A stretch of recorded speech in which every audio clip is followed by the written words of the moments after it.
Hello, everybody. My name is Ryunn Eldred, and welcome to the Nerdgazmic podcast. I am here as always with my co-host WhiskeyNBri, but today we are accompanied by one of the newest members of the Nerdgazmic Goodfellas. Say hello to Lavthedog. Guest star, first guest star.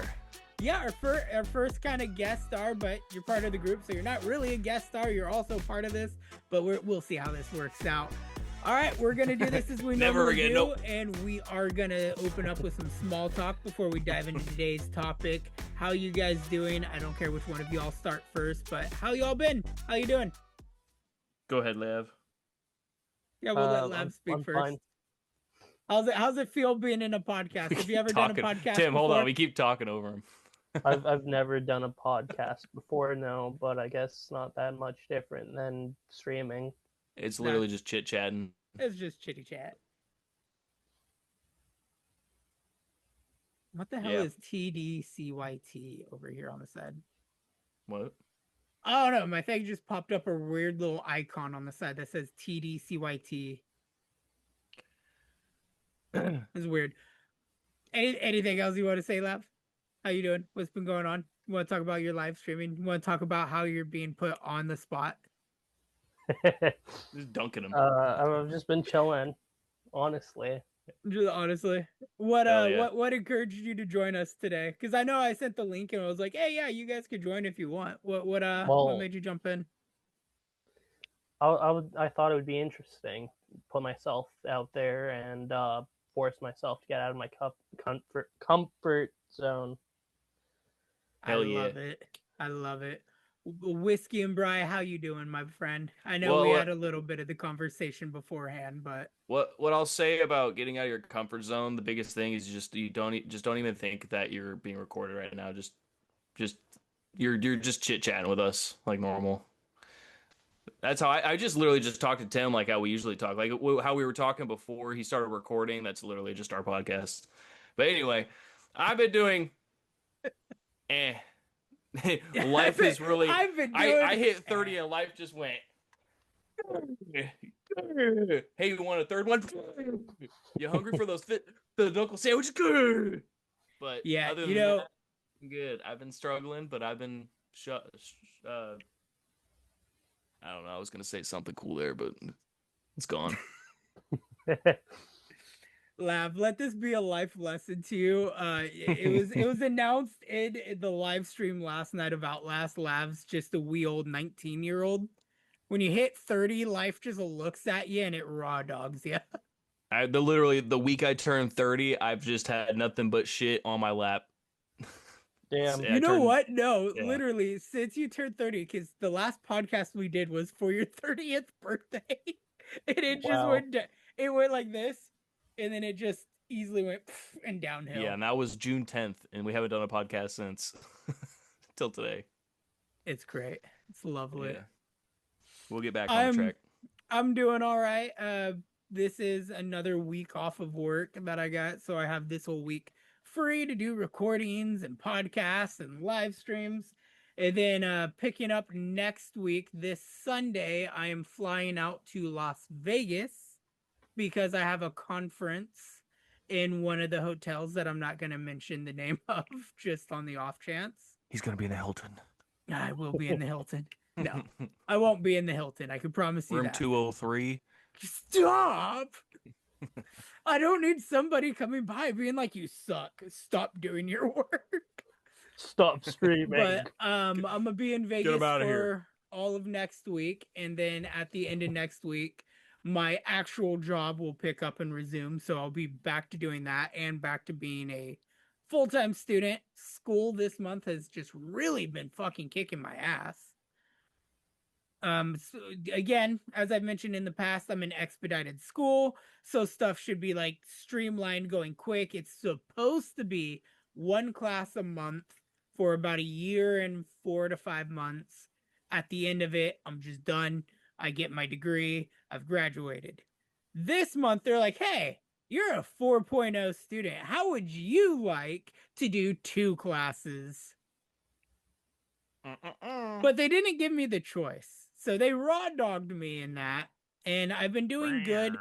I I went from like a 4.0 A plus student to just an A student as of right now, because I've just the massive workload working.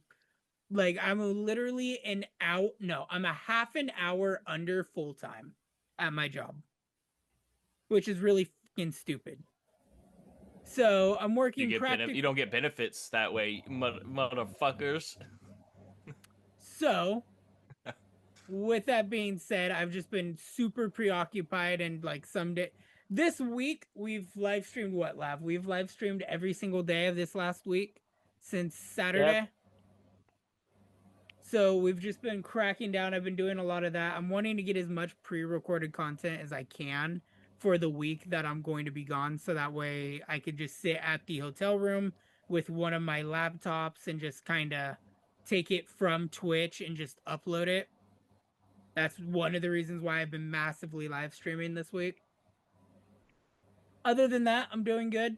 I am currently trying to find a new place to live. That's not going so well. Like, rent is fucking expensive, especially when you live by yourself. And I'm Tim, you know dealing what's with funny? a overswarm of cats, and I don't know what to do. You're People becoming the crazy cat lady. Now that you live alone, you're just gonna have a swarm of cats living with you. Dude, no, I live off the freeway right now, out in the country, so people will drive by and just drop their cats off at my house. I feel that because I used to live on the opposite side of Gerber, opposite the side of I-9 from you. Yeah, and Out in the middle of nowhere between Corning and Red Bluff, and it was just we always had cats, always. the cats have found a way to break into my house, and this week, like starting like 2 days ago, this mother cat has been bringing its kittens into my house. And I woke up the other day because I heard like a bunch of commotion and I thought it was my personal cat fighting one of the strays. I opened up my bedroom door, walked out into the living room, and the whole living room was covered in piss. The cat shit, it was torn apart. I had shit knocked off the shelves, falling on the floor, just covered in piss and shit. I have not been having a good time dealing with these cats. And I feel bad because they're abandoned and all that, and they're like kittens and like younger cats.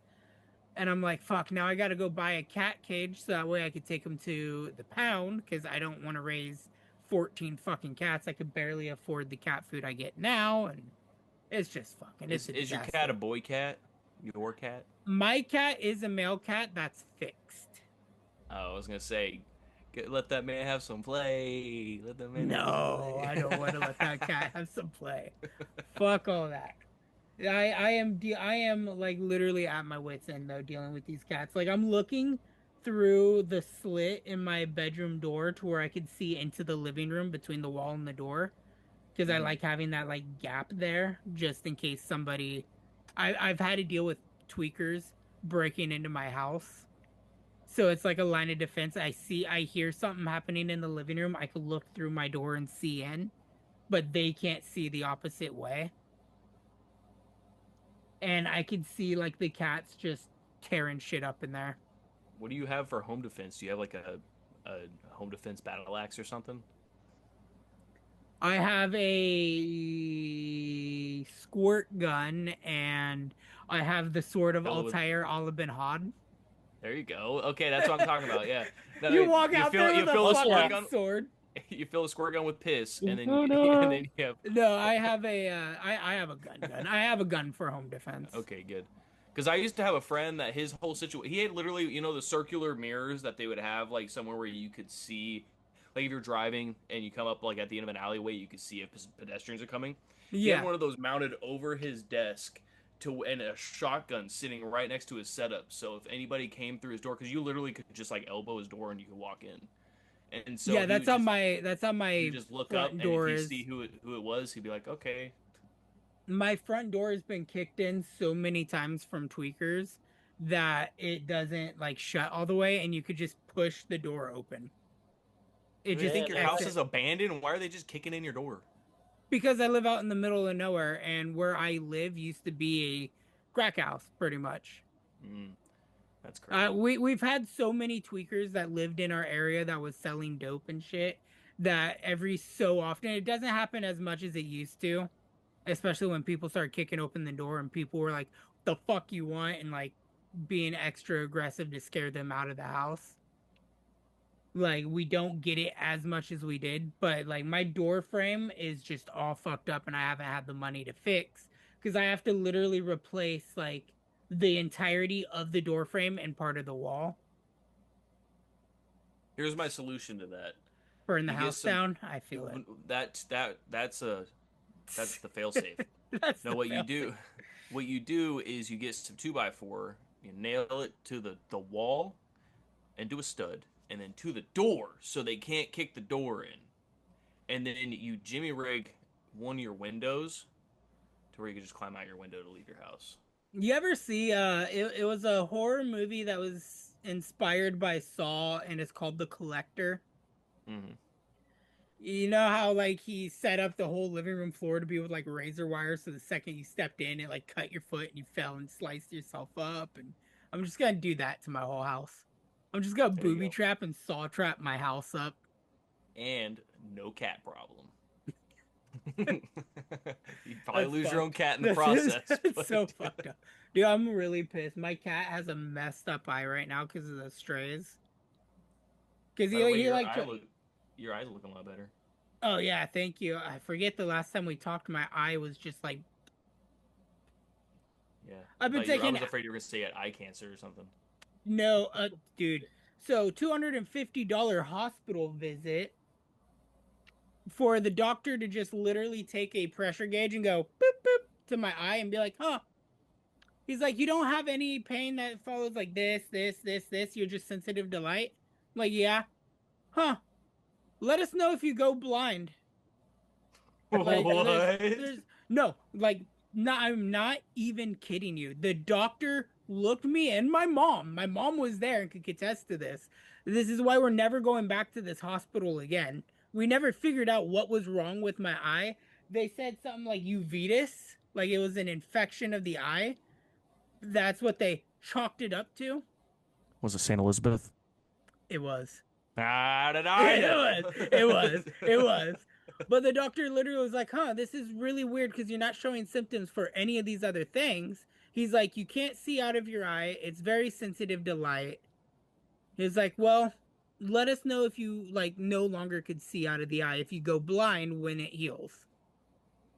He's like, you can't use eye drops, but here's this very special eye drop that you could go to the pharmacy and get. Went to the pharmacy, how much it was, like everything all together was like 90 something dollars, and I was like, dude, just fuck this. They're like, you can't use the eye drops you have at home. Pay me But money. I just don't get anything in return. I literally wore an Yeah, eye that's patch. crazy. I wore an eye patch for a couple of days and then it slowly started going away.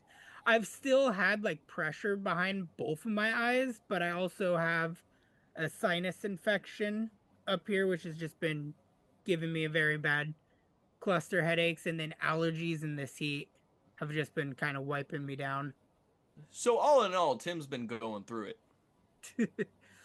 Yesterday it was bad, dude. I started having such a bad fucking migraine and my neck was hurting. Like, we're in the middle of live streaming Outlast, dude, and I couldn't like turn my head to the side at all. Which has been an issue I've also been having, like trying to look to the right. My neck and my back will get all stiff. This is what happens when you hit 30, ladies and gentlemen. Your body just starts decomposing in real time. No, you know what's crazy is you were complaining about your eye. Literally after you started having issues with your eye, was it your left eye? Yes. Dude, my left eye I think it ended up just being allergies, but my left eye would constantly just be like hurting. I felt like I had something in my eye, and I was constantly like, do I have a fucking eyelash in my eye? My God! And then it would just like randomly, you just feel like we would get blurry, and I would sit there and blink a bunch of times, and then it would get unblurry. And I was like, I don't have pink eye. It was like that for like 2 weeks, and it didn't get red. I was like, what the fuck is happening? Yeah, no, my mom looked at my eye and she's like, dude, do you have pink eye? And I was like, the job I work and the people I interact with, because I'm constantly having people touch my face and stuff with my job. I was like, it could possibly be because, my clients' hands aren't always the cleanest. Nope. Kid runs up and goes, stink finger, just itch my butt. No, I'm glad though. As you can see, both my eyes are white. I have no broken blood vessels or irritation, and it's been Oh, good. yeah. It's been great. I don't even want to remember about the beginning of the month. Yep. That being said, our not so small talk, since we just went on a huge bunch of tangents, boys, my boys, Yeah. we have an actual podcast discussion today. All We are right. going to be talking about, because I was inspired after watching a couple of retrospectives off of the game called The Darkness, because I never got a chance to experience it. We're going to talk about video games where the ending of the game is influenced by our choices and our actions throughout the game. So this is meaning games where there's multiple choices throughout the way you play, like whether or not you murder a lot of people, you save a lot of people, you do good or bad interactions, has a weighted outcome on the game. As host, I will start this off and jump right into the deep end with a heated topic because Brian said he wanted to wait to talk about this.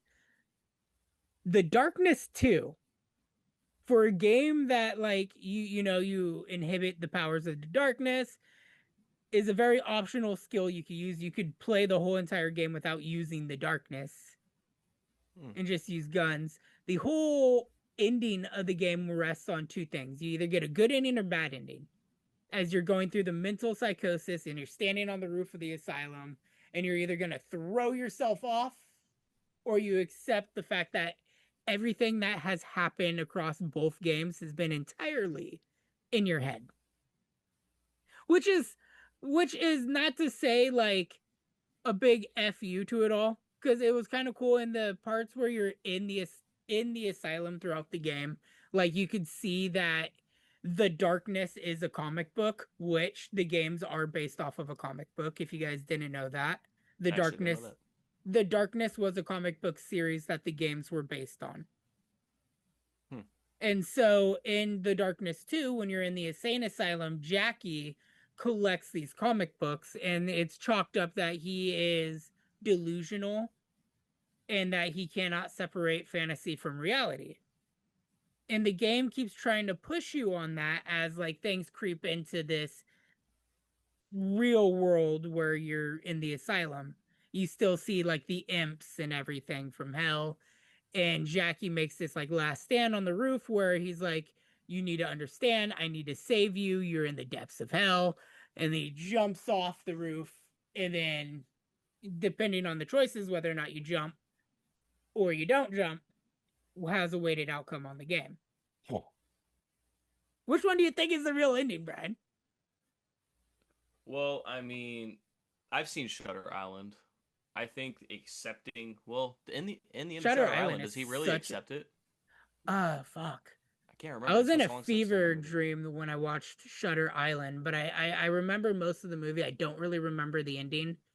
But that is such a good example of it because it all was in his head because he Yeah, was a patient at the asylum. and he wasn't a detective, and everything that was going on was all the creepy shit going on was in his head. So to ruin the ending of Darkness 2, um Too late. Jackie does the canon ending is Jackie throws himself off the roof, Hmm. in which you find out that like it was hell trying to fool you. The darkness was trying to fool you so that way you don't rescue Nikki from the depths of hell, because the darkness kidnapped her from the first game where she's presumed to be killed. They took her soul and trapped it in hell because she was the embodiment of an archangel. And so if you accepted the truth, you just got the ending where Jackie's insane, everything ends, it just cliffhanger ends right there. If you threw yourself off the roof, you had to fight into the depths of hell, rescue Nikki, and then the game ends on the cliffhanger of Jackie and the Archangel like facing off and the Archangel leaving to start like a war. Which it happens in the comics, I believe. I haven't read the Darkness comics, but that happens. And I feel like it's really weird because if you're gonna have two options like that, I feel like if you use the darkness throughout the game, it should have really emphasized throwing yourself off the roof. And then if you didn't utilize the darkness and you chose to just use the guns, it should have emphasized the fact that you were insane. Because that would have been a good gameplay mechanic. That would have. They probably just didn't think about that, but that would have been a great thing for them to add. Right? Now, what was your rebuttal that you were going to talk about before we started the podcast when I was walking you through this? Oh, well, I was talking about, like, because you said there were two choices. It's like, no matter what you did throughout the game, you only have two choices. And I was going to talk about Fable 2, which I did add on the list there. But Fable 2 is the exact same way. You could be an evil son of a bitch. But it doesn't have an A or B choice at the end of the game. It has an A, B, C choice. You have either you can save everybody that was affected by Lord Lucian. Lucian? Lucian. Lucius. Lucius. So, whatever. I don't know. We haven't filmed an baddie. episode in Fable 2 in forever. Yeah, the big baddie of Fable 2. You can save everybody that has been killed by him, but it's an ultimate sacrifice because if you've built a family and, spoiler alert, you lose your dog. Not the dog! Then they're the ones that don't come back. Your family and the dog don't come back? Yeah.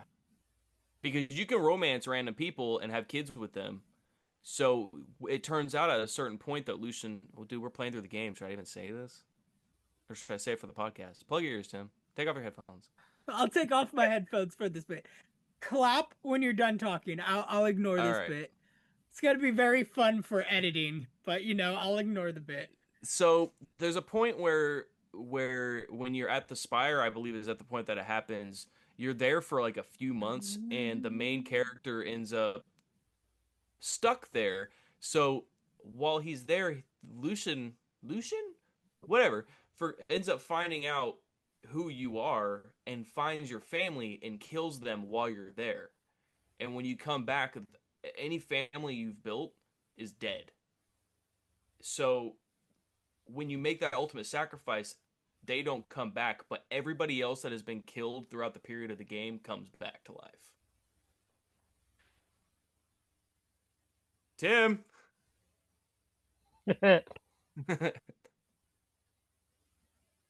This is gonna be so fun in editing. I'm just gonna skip over this part. Oh yeah.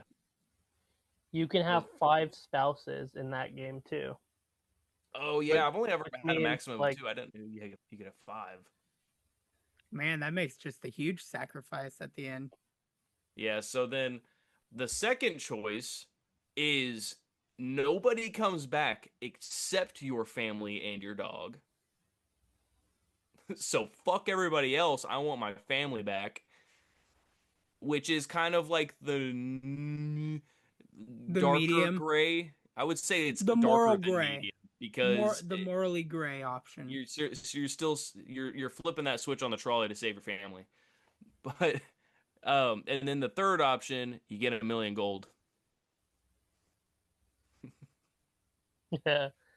Well, you get just the third. Fuck my family. Fuck my dog. Fuck everybody in the world. I want my money. I want those bands right now. All I can think of is the long-running gag of Moon Knight from Marvel Comics and Dracula. Give me my $5, bitch. Where's my $5 at, bitch? Which, by the way, I don't know if you guys play Marvel Rivals. They included that in Marvel Rivals. Did they really? Yeah, they put that in Marvel Rivals. It was funny. Like a gag comic strip that they put in, and I was like, yes, acknowledge the meme. Marvel Rivals. Random bullshit, go. Random bullshit, go. I really hope they give us a season 2 of Moon Knight or add him into Avengers. I loved that first season. Yeah. Well, the show's peak.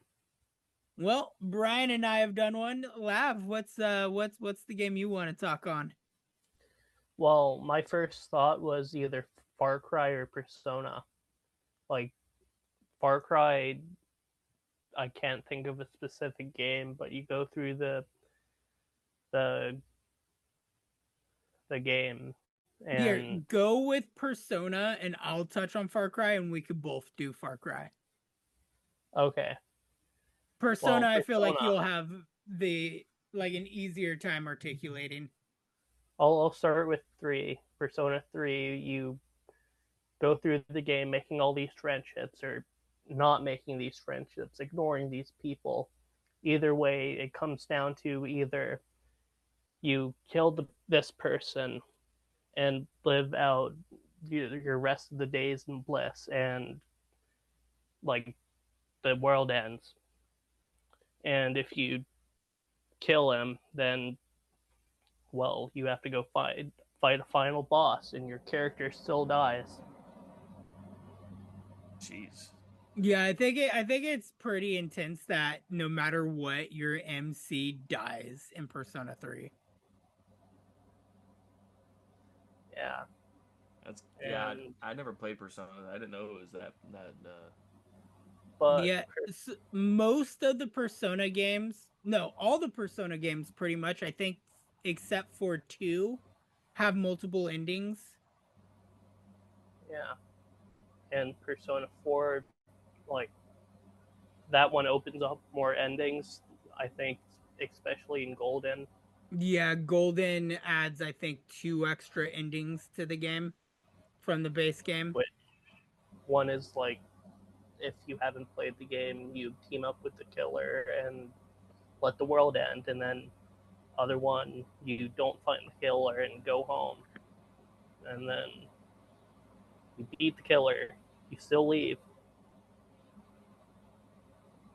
And then there's one where you find out one of your companions was a higher being, and then you do Yeah, like a whole other like side quest, and then you come back like months later to revisit your friends. yeah, that's the best ending. Yeah. And then Persona 5 had a few too, where it's you live in another one where you live in bliss, and then the world ends, where you defeat the actual boss, and then Royal brought in a whole other side chapter too.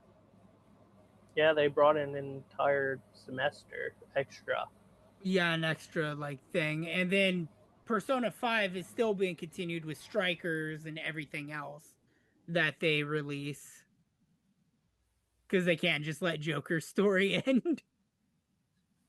Yeah, No, it's too. Joker's the favorite boy right now. Yeah, He he's the is. popular one. I mean, rightfully so. Like Persona 5 is, in my opinion, like really, it was really catchy. Having played 3, 4, and now 3, 4, and 5, and the first one, Joker probably had the most charismatic game where it was easy to just get into and go. Well, Persona 3 was my first game. So Yeah. Persona 5 was mine, so maybe that's why I'm speaking a little biasly on it. I have no opinion because I've only slightly played the 5th one, and I have a hard time with those types of games. I don't know why. Even with Expedition 33, I got like maybe a third of the way through, and I just hit a brick wall. I don't know why. It's just That's those where I'm game at right now with the those game types. Expedition 33 too. Yeah, like I got to where you get to the second area, and I'm just like, I want to play it. I want to play it because like I started it based off of the hype train, and I was like, "Oh, this is really good." And then it just got backlogged with an update, and then I was like, "Oh, I'll update it later." And then I never updated it. Then I needed room, so I moved it to a different storage. And then My game. Never mind. I was about to segue, but then it would cut the line. okay, here I'll go quick on mine. Far Cry is another game series that does a really good job at it. Starting with Far Cry 3. No, Far Cry 4. Starting with Far Cry 4, they introduced secret endings. Uh the Far Cry 4, you could either, obviously, like the main game, we'll talk on the main game real quick. You could either side with partner A or partner B. I don't remember their names because it's been forever since I've played. I know one's like it's the Golden Path, but you could either side with doing stuff for this person or this person. You either And then side the with game Golden Path or heroin. That's knows. literally it. Is it? Literally it. Oh, Yeah, it's either Golden because Path or the girl yeah, wants that's to right. she wants to do the poppy fields so that way she can sell drugs to be able to fund their country and be able to build an economy.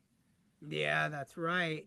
And then the dude wants to go back to the old ways and like sacrifice the little girl and just everything. Hmm. But then there's the third option where at the very beginning of the game where Pagan Min's like, hey, I need you to sit here for like 5 minutes while I take care of something. If you actually sit there for the 5 minutes, Pagan It's Min will actually come. 15. Is it Yep, 15? it's 15. Pagan Min comes back in, and then you like learn that him and your mother were in love, and then you guys go off and shoot guns, and it's a merry good old It time, and you don't literally have to deal with political bullshit. what it does is it literally cuts from Pagan Men coming back and being like, "Hey, thank you for waiting," and then it literally cuts to the end cutscene of him and Pagan going and putting her ashes with Lakshmana. It's Yeah, literally the same Yeah. exact scene it cuts to is literally the end game scene if you choose to not kill Pagan. it's beautiful. Which that's another secret ending in the end of the game to where when Pagan's like, "Hey, it's your country now. I'm going to dip on my helicopter." You can actually have enough time to pull out your RPG and shoot down his helicopter and kill him. And then it does the And then you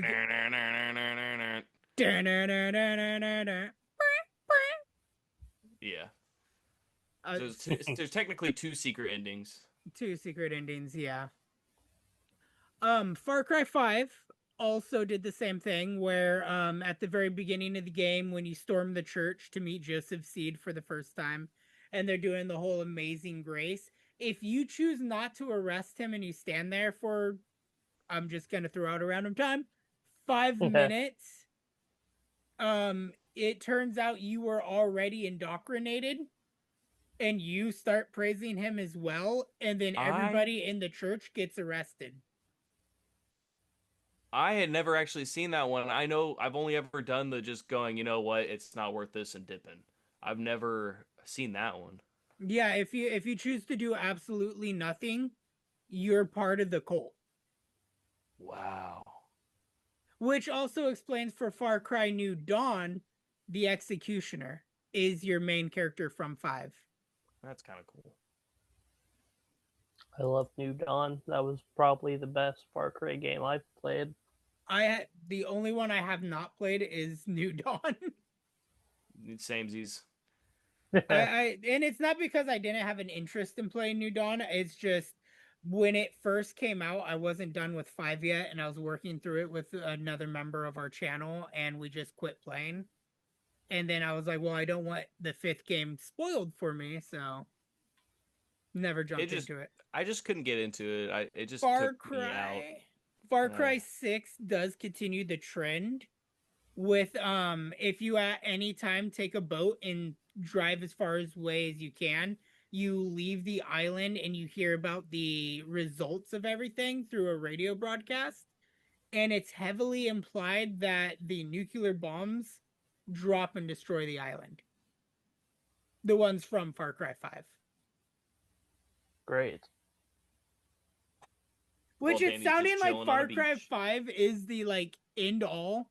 I don't know what they're gonna do with 7 because they are a lot of things have surfaced up about 7 due to Ubisoft being kind of watched right now with their studio divisions.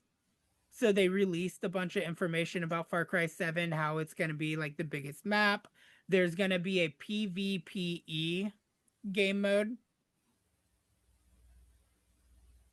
Like Ubisoft is making an extraction shooter with Far Cry.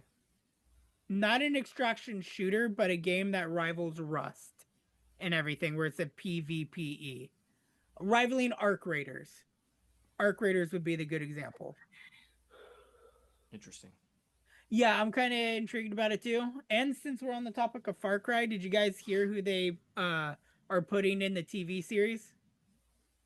Mm-mm. Steve Buscemi has a role in the Far Cry TV series. I'm like, not gonna lie, like, it was such an oddball choice, and I was like, this makes me so much more intrigued about the TV show.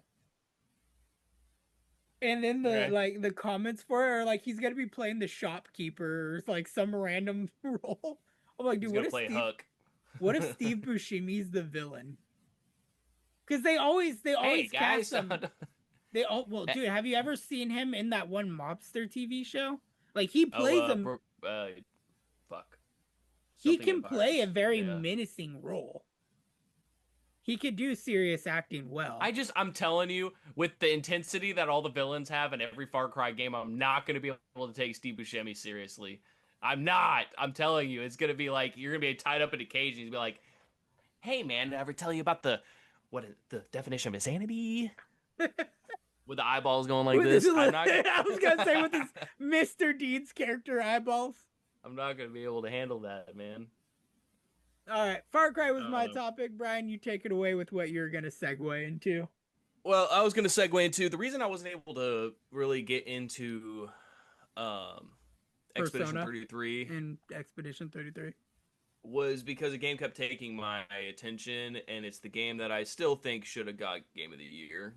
It was Oh, Kingdom Come okay, Deliverance 2.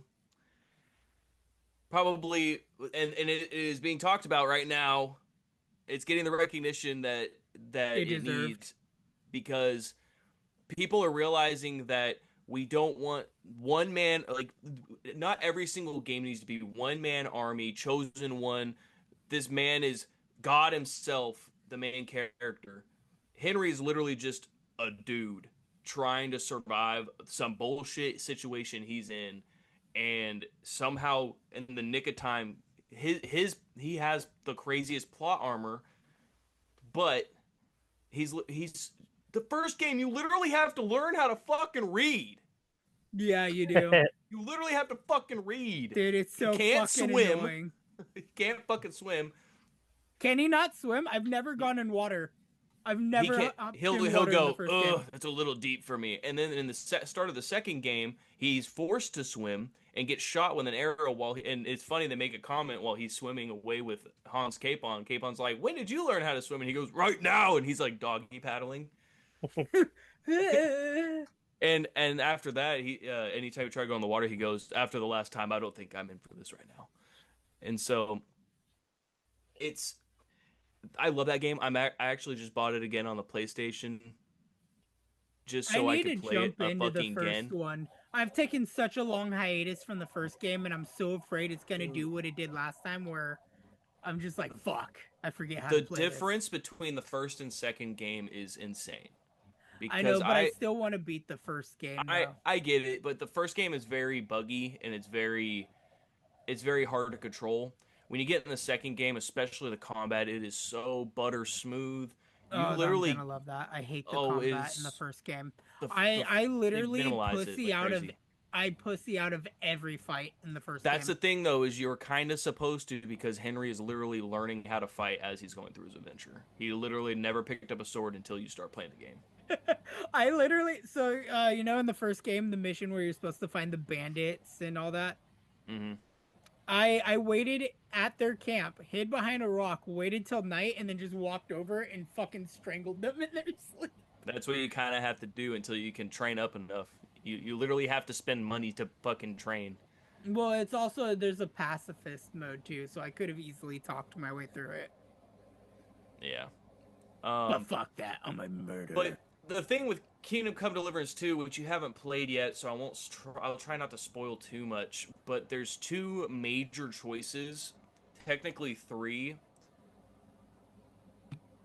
So at the end of the game, you basically get a report card by your own parents who are dead that tell you, that kind of judge on how you played throughout the game. If you played honorably and didn't steal anything, which at the very beginning of the game, it's very hard to resist the urge to not steal shit, because one, it's very fun, and number two, you have literally nothing at the start of the game. And I'll tell you, I stole shit my first playthrough. I stole a lot of shit because it's fun, and I wanted to be rich. I wanted to be able to have all the gear I wanted. Now, it's like Skyrim, right? No. So you get judged on that. Your mom gives you shit. And Henry's like, but mom, I had nothing. And she goes, that's no excuse. That's no excuse. The second one is there's the Samines, and they're your friends that you make, and you find out that they betray the Lord that you are working with. And so you have, through torture, you find out that they're, I think the son of Lord Samine is the one that helped ambush Lord von Burgo. So you can choose to out them, and they end up losing everything, and you can either choose to still massacre everybody that's at their castle, or you can help them escape. Either way, their fucking fortress gets torched and they have nothing. Or you could choose to cover for them, and nobody's the wiser, and they get away with it. Your parents will kind of be like, good job, taking care of the people that you care about. They were kind of on the right of the whole situation anyway, because Lord von Burgow turns out to be a fucking asshole. And then the third one, you end up coming up to a point at the end of the game to where you are trying to lure out these people from the castle that you were trying to siege. And you are with the Dry Devil, who is one of the most sadistic sons of bitches that's on your side. And him and his boys want to raid a village and kill everybody at the village and torch all the buildings so that the soldiers will come out of the castle to help. I was like, and I ended up challenging Dry Devil to a duel to fucking stop that shit from happening. And your parents will be like, hey, you know what, good job. You didn't kill innocent people. Even though before that I had, like, knifed people in the neck in their sleep just to steal their key to their chest. But that didn't matter. But at the end of the game, you kind of get that report card. And if you get bad enough, I think there's a different ending or reaction from your parents, depending if you get 1 out of 3, 2 out of 3, or 3 out of 3, or even 0 out of 3. And the best you do out of that 3 out of 3, your parents will be a little more happy. I think if you get the worst ending possible, your parents are literally like, bye, sayonara, we're going to the afterlife, fuck you. And Henry's like, mom, dad, I miss you. And they dip off into heaven. If you get the best one, it's a really wholesome, touching moment. I teared up. Great ending.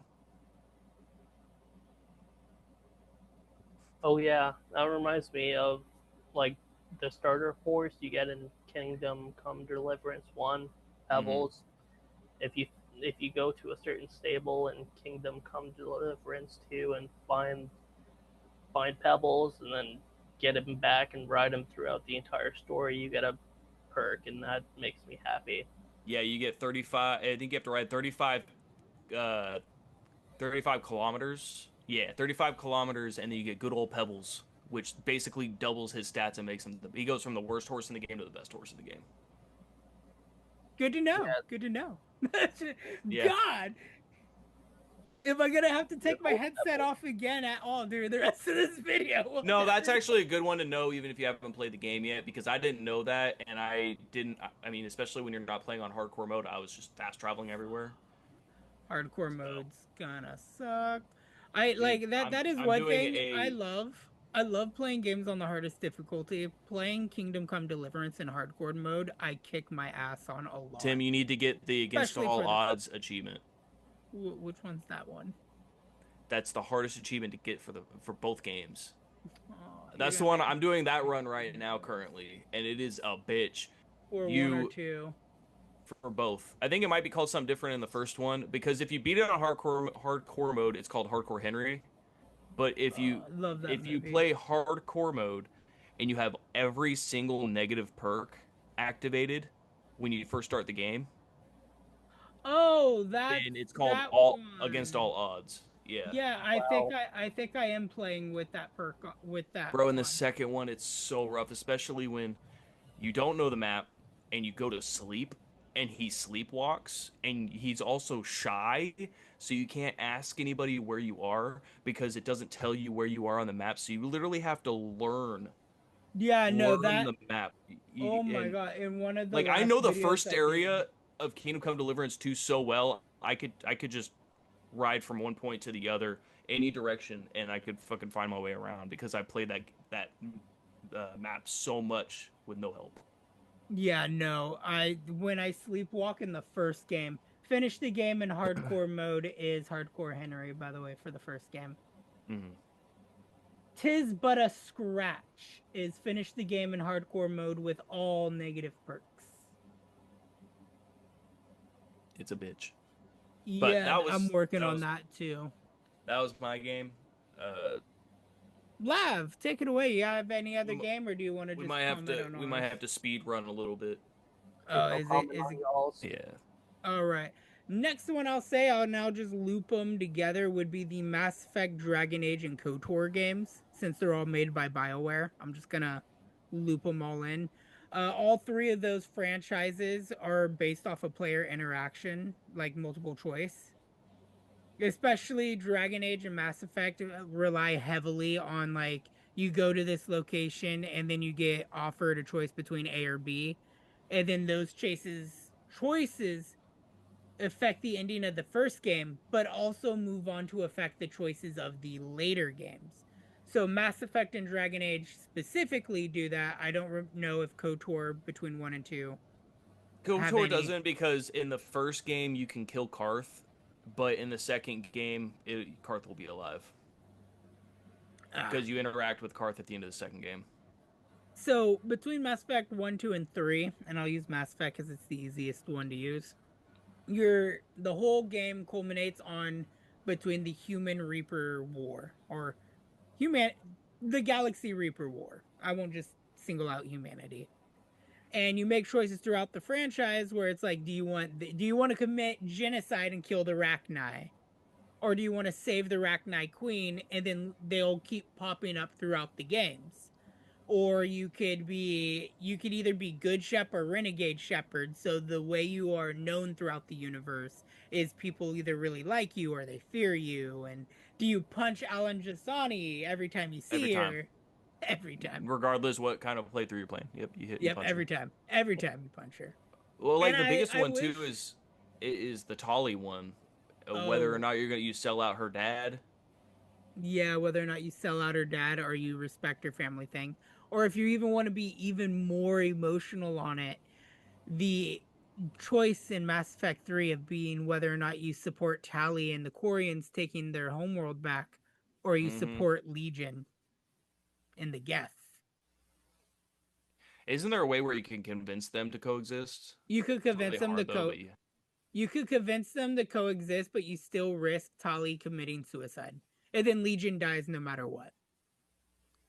There's not an ending for Legion to live. But I'm trying to remember it because it's been so long since I've played the third game in particular. I believe there is a way where you first support Legion, but when Legion is like, I'm going to kill myself so that way the Reapers don't get Geth technology, like, Talia will see the error of her ways and her arrogance, and then she convinces the Quarians and the Geth to coexist. Yeah, I remember the first time I played Mass Effect, Talia killed herself, and it felt so out of nowhere. I'm like, but I thought you were happy. The Quarians are, huh? Yeah, no, I know I've had to reset the entire mission because I selected something to where Talia, even though the Quarians got their home planet back, she still, like, took off her mask and then jumped off the cliff. And I was like, what? I was like, why? I was like, why? I gave you what you wanted. Because she didn't get that ship down. That ship D. But yeah, I wanted to talk about. I brought up KOTOR because the biggest decision at the end of the game is whether you decide to side with Bastila. You got 3 different choices technically. You could side with Bastila. 4 choices. Side with Bastila and either convince her to go to the good side, and then you can go make a baby with her after you defeat Malik, or you can side with her and be evil, and then make a baby with her, and then no. You can make a baby with her, but then you go back to your ship and you kill anybody that's been in your party throughout the entire game, depending on it's just because most of the people you can convince Zalbar to kill Mission because he has a life debt to you and they are best friends, But because he has a life debt to you, you'd be like, hey, Zalbar, kill mission. And he does it. He strangles her to death. Even though she's like a 16-year-old girl. And Wow. then everybody gets pissed off at you, and you kill everybody except for the evil characters in your game. Which is like 2 in Zalbar. Yeah. And then Zalbar is like super depressed after that. Understandably. And then then you can, or you could choose to be like, Bastila, I know you love me, but I'm evil anyway, and I want to be the supreme ruler and kill her, and then you become the Sith Lord. Or you Well, could I just mean, be, I feel like you can't have the good Jedi ending and still fall in love with Bastila, because the Jedi's hold no attachment. that's the canon choice, though. What, that you're good and then you know. Yeah, because the canon ending for Revan is that he has a child with Bastila and then disappears. Goes for milk and then disappears. Nah. Hell yeah. Goes and gets Yeah. that carton of cigarettes and that gallon. Oh no, it's that carton of milk and a gallon of cigarettes. In Yeah, a I bar. actually want to do a deep dive video on Darth Revan, or on Revan, because he's such a cool character. I was gonna say you should, for as much as you talk about KOTOR in our Yeah, podcast. He's like just your favorite the thing. The game is kind of rough. The story is fucking awesome, I'll tell you. For a BioWare game, with BioWare was so primitive. Yeah, I was gonna say, because KOTOR was BioWare's first steps into doing the multiple choice, and then Because I think the whole world KOTOR building came out and then Dragon Age came out. Because KOTOR was on the OG Xbox. Yeah. And then Dragon Age was like their first steps into it, and then Mass Effect came next. Yeah. Like they took what they knew from KOTOR 1 and 2, and then they built off of that to make the masterpiece that is Dragon Age Origins. Oh God, I really hope they do like a legacy collection of the Dragon Age games. Yeah, like just clean up the first 2 games and they will fucking sell like hotcakes. Ooh, but would you want would you want Origins to maintain the tabletop RPG aspect? Yeah. The top bottom. Oh yeah. Absolutely. Oh yeah, absolutely. Oh yeah. Or yeah, just update it a little bit, but keep it. Don't change it. I know what they'll end up doing. They'll just give it the Vanguard gameplay, but then that just takes away the charm of the game. The story was my biggest charm. Yeah, but the environment, you lose the whole vibe of the game if you completely change it like that. There's a whole vibe that's there of the nitty gritty, deep dark, fucking. They're not swinging shit around and doing fucking flips and everything. You're literally just. I was gonna say, block, don't give it don't give it the Vanguard gameplay, but if they redid Dragon Age Origins with the like Inquisition combat, that might be okay. But there's also a sect of people that do enjoy that tabletop style. Oh no, I do too. But Inquisition also had the tabletop. You were able to go into command. Kind of. You were able to go into command mode and change it, and then you would have the gameplay would continue while you're looking up, and then you would like pause, select the character, choose their next attack, and then you could keep going. That's the thing, though. That's like they took Dragon Age and made it more XCOM. I feel like Dragon Age Origins is a perfect middle ground there. The way the style of the game is. Because they went away with that even with Dragon Age 2. Dragon Age 2, it was more interactive combat based. Yeah, it was more interactive. It was less of the tabletop, but it was still like you hit the button once and then they just keep doing the attack. It was like they took away the third person like static camera and then put it more to the over the shoulder. See, I never did the static cam on Origins. I always did the over the shoulder. I did a mix of both when I played Origins, because sometimes I liked seeing everything laid out in front and then having them attack. But at the same time, I also liked having the third person and then just following through. I just don't like those controls for controller. And I was playing through on Xbox, but when I played on PC, sometimes I'll switch it to the over. Yeah, that's fair. Feels much better on PC. Another honorable mention for this is obviously the one game that should be talked about on this is Dishonored. because Dishonored, the first one, which is the only one I've played, is heavily influenced by the way you play the game. Like there is the multiple endings, the good and bad ending, but the good and bad ending also have variators based on whether or not you were the stealthy assassin Arno is supposed to be without, isn't that his name? No, it's Corvo. Corbo. Where did I get Arno from? Arno's from Assassin's Creed Rogue. Or not Oh, Rogue. Unity. Yeah. Ah, Corbo, that Corbo's supposed to be, and like not killing people other than the target, or if you were blood hungry and you started murdering people, the world of the game would change based off of that, adding in rats and the plague and everything, and that could heavily impact the ending of your game.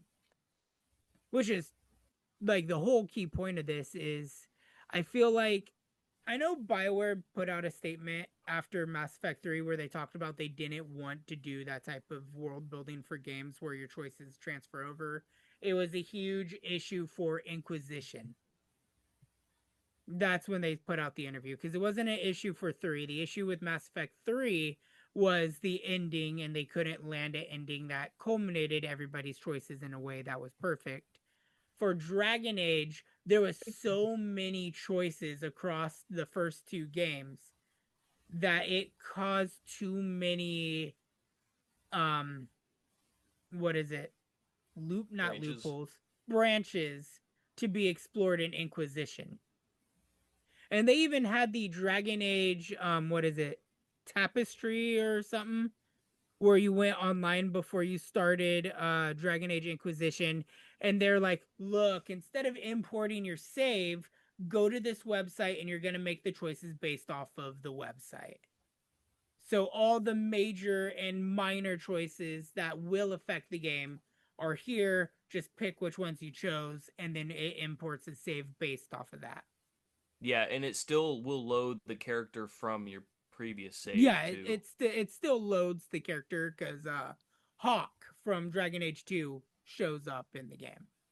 Yeah. So it did import the save because and also, you upload, when they upload the saves to the website. When they reference the Grey Warden of Commander, the Grey Warden commander from Dragon Origins. Age 1, yeah.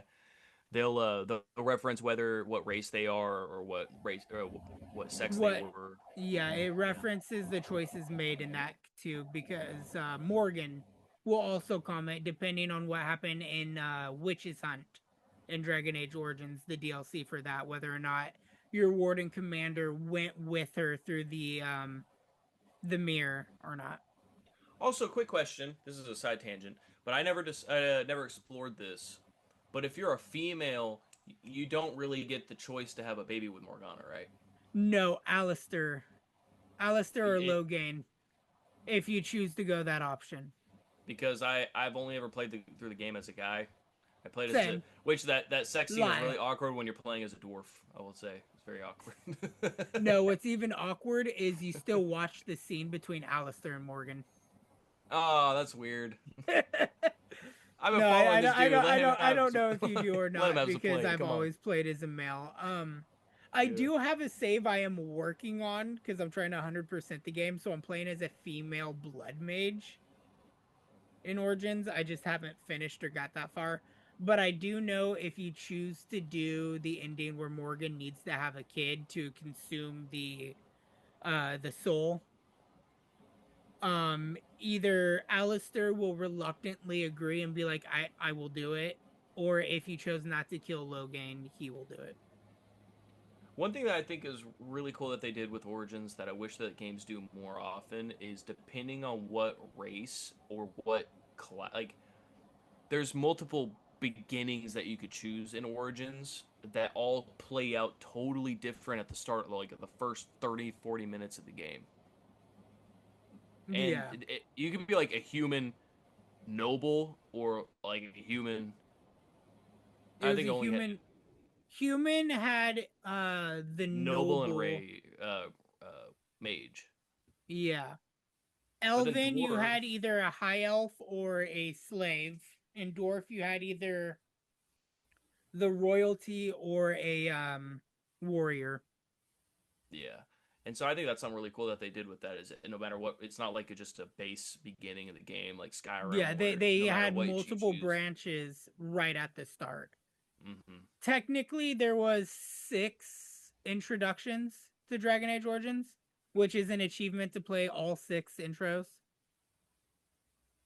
I wish, because BioWare is very famous for making games like this, and I know they're working on Mass Effect 5, which is going to go back into Shepard's story, but you're not playing as Shepard. I wish that they will do what I've always wanted, which is let you pick any of the galaxy races. Because we're always just keyed into being human. In every Mass Effect game, you're human.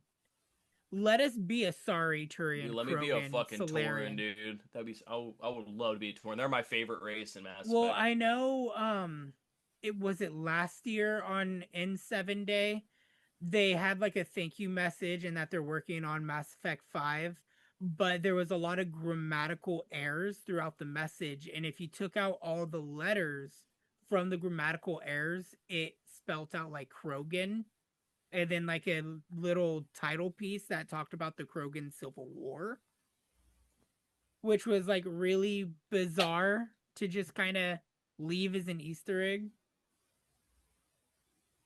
I think it'll be cool. Mass Effect 5 should definitely bring back the multiple choices and introduce like a new Find Shepherd trilogy where the Reaper War never really ended or there's something worse than the Reapers. Right. I'm gonna Even throw out my bring in the last. kit. Oh, Like even bringing in the kit to be like an invading force to the Milky Way would be interesting. what's the Which kit? were the kit were the bad guys and Andromeda. Oh, I haven't played Andromeda yet. Oh. But I Oh, will throw out my last. Oh, go ahead, Lav. are we ignoring like Telltale style games like Detroit Become Human? Oh It god, has Detroit. Oh, I like didn't even think about those. I it didn't. You has know what's like weird is I do so much 85 of the different endings. Quantum Dream games and the Telltale games. I didn't even think about those in that. Yeah, it popped in my head, and I thought I'd But mention them. that's like a 100 games. We No, it's we not 100 should games. shelf the idea for a part 2 because there is a Yeah. lot of games we could talk about. I know you said you only had an hour, which Yeah, we're like we're way over hitting. that. Yeah, I was gonna say we should be either hitting an hour or a little over. I can smell my dinner in the oven, so that's how I know it's been about an hour. It takes an hour to bake. So we'll put a pin in this for now, and we'll come back for a part 2. Like either next week. I could probably do an episode at the hotel. I'll have my laptop with me. So all I Okay. have to do is download Zoom and we'll be good. Or we could even do the podcast off of Discord. And that might work. Well, I'm using the website. Just click the link. Yeah, that works too. So we're going to end the episode here. We'll come back next week to talk more on it.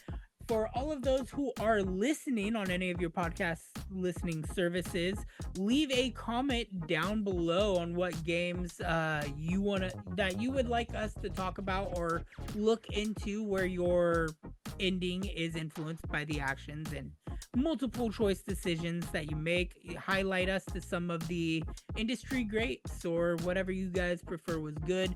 For everybody watching the vidcast version on the Nerdgazmic Goodfellas YouTube channel, make sure to click the in-screen annotations. It'll take you to previous podcasts that WhiskeyNBri have done for the Nerdgazmic podcast, as well as Let's Plays and streams that Lavthedog and I have been a part of. There will also be a link on the bottom right that takes you to the RnRPodcast, my secondary podcast, in which Rosgriz the Boss and I host and do something similar to this where we talk about nerdy stuff. We look forward to seeing you guys. Hopefully I should stop saying this at the end of every episode because it never works out, but hopefully we'll see you guys next week, next Wednesday, for another podcast. We'll see you guys then. Toodaloo, everybody.